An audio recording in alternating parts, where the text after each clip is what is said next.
जय हिंद। आप सभी का स्वागत। मैं कांग्रेस पार्टी का धन्यवाद करती हूं कि सेनाओं के इस अहम मुद्दे पर बात करने के लिए मुझे अवसर दिया, और इस बात का भी कि मैं ये प्रेस कॉन्फ्रेंस अपनी पार्टी की प्रवक्ता के रूप में तो करूंगी ही, लेकिन भारतीय सेना में 24 वर्ष की कमीशनिंग सेवा देने के बाद मैं ये प्रेस कॉन्फ्रेंस उस लिहाज से भी करूंगी।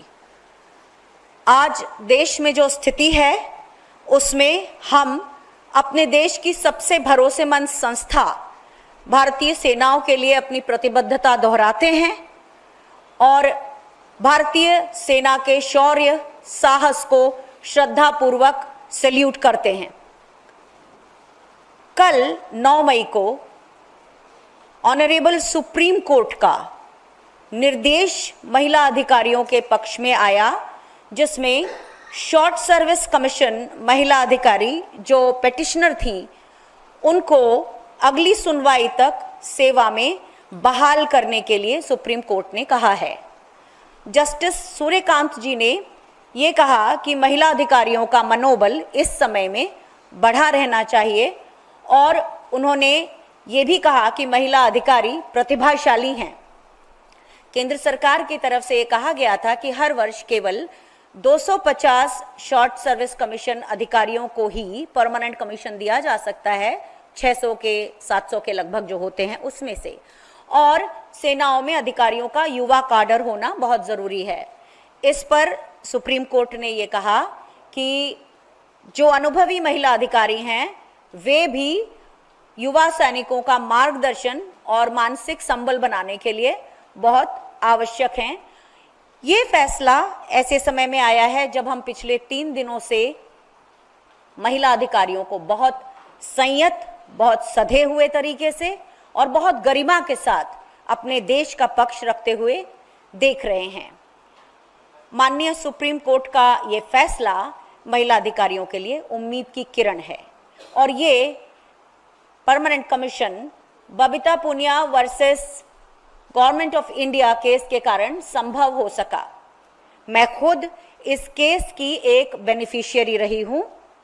जब 1992 में कांग्रेस की सरकार ने पहली बार महिला अधिकारियों की एंट्री शुरू की थी, तब वायुसेना ने रक्षा मंत्रालय के तरफ से एक सर्कुलर 25 नवंबर 1991 को जारी किया था, जिसमें ये कहा गया था कि एक पायलट प्रोजेक्ट के रूप में, यानी कि 5 वर्षों के लिए प्रयोग के तौर पे महिला अधिकारियों को लिया जाएगा, और अगर वो सफल होता है प्रयोग तो आने वाले 6 सालों के लिए उन्हें एक्सटेंशन दिया जाएगा, और 11 वर्षों के बाद महिला अधिकारियों से पूछा जाएगा कि क्या वे पेंशनेबल सर्विस ज्वाइन करना चाहती हैं।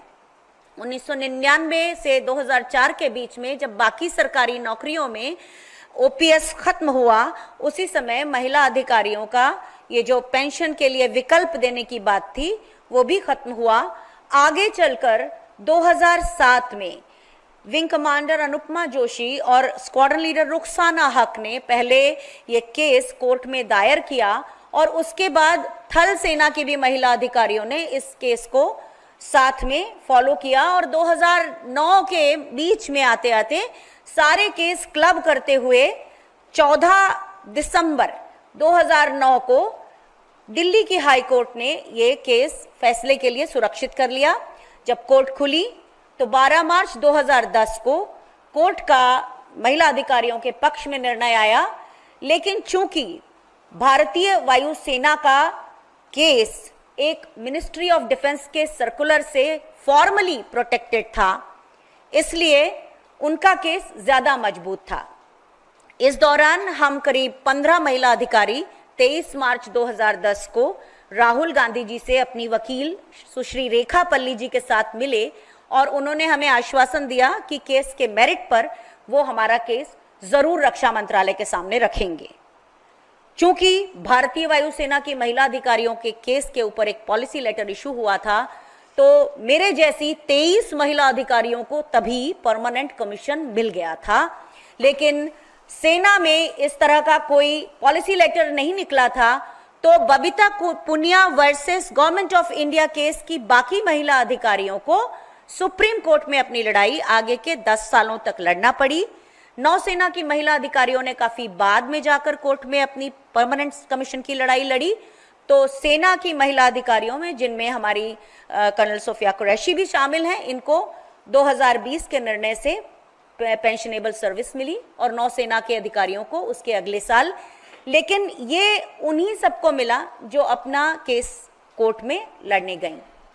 कल जो सुप्रीम कोर्ट का निर्णय आया है बहुत राहत देता है, जिसमें आज जो हमारे देश का माहौल है उसमें महिला अधिकारियों को भी उनका मनोबल बढ़ता है।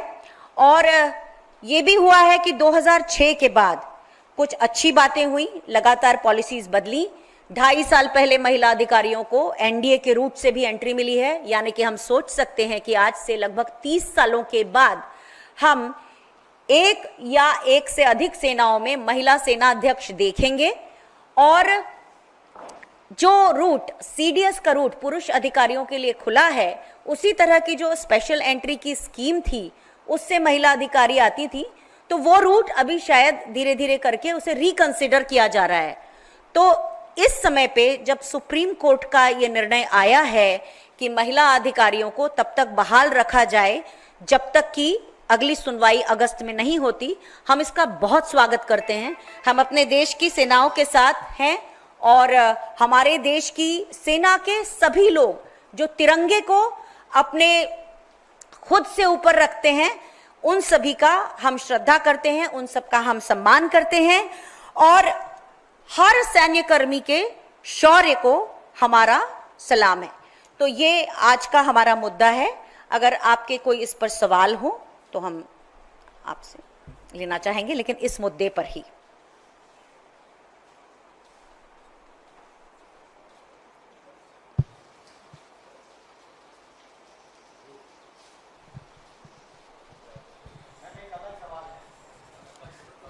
इस मुद्दे से जुड़ा सवाल है तो जरूर।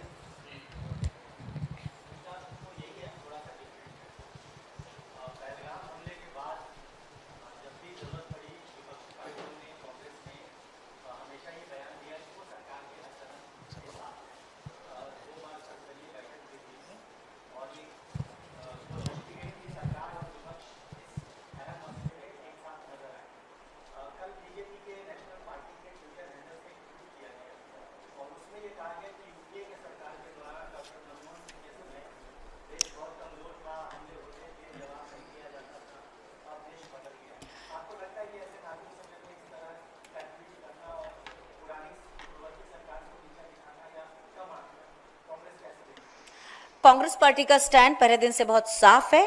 हम पूरे देश के साथ हैं, आप अपनी सेना के साथ हैं और इस समय इस तरह के कोई सवाल, मैं उम्मीद करती हूं कि बहुत मैच्योरिटी के साथ हम इन सब सवालों का कोई जवाब ना दें।